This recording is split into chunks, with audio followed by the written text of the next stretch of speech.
The destruction in Al-Jahmaliyah tells its own story. These streets saw some of the worst fighting in Taiz. Airstrikes have left their mark, as have rockets and bullets.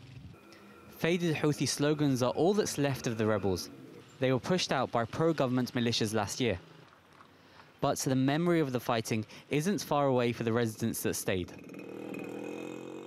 I passed through here and I heard shouting in the neighborhood. The women were shouting, the boys were shouting, the children were shouting. I came and saw my mother lying on here. What happened? A sniper had shot her in her leg. Abdul Kafi's mother Aliyah was shot by a Houthi sniper in front of her house.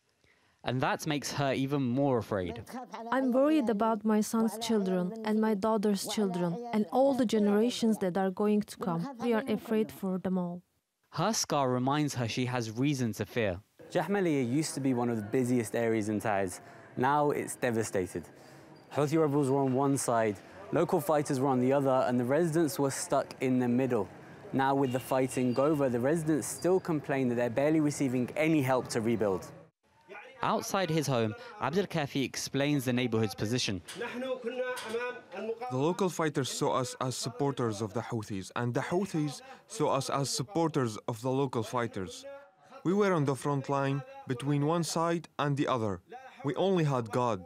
That side would lay siege to us from above, and the other side from below. The water trucks won't even come. They say it's not safe. A similar neighbourhood on the other side of the city. Here we find Marwan, and this used to be his home. 2 years ago, it was destroyed in a Saudi-led coalition airstrike. Marwan lost 10 members of his family. There's no excuse for targeting a residential area. It doesn't matter what the reasons are, even if there were militias in the area. That doesn't allow them to hit residential houses with highly destructive missiles. Marwan says 14 people were killed in total when their homes were destroyed. Local officials in Taiz largely back the Saudis, which means the authorities don't have much sympathy for people like Marwan.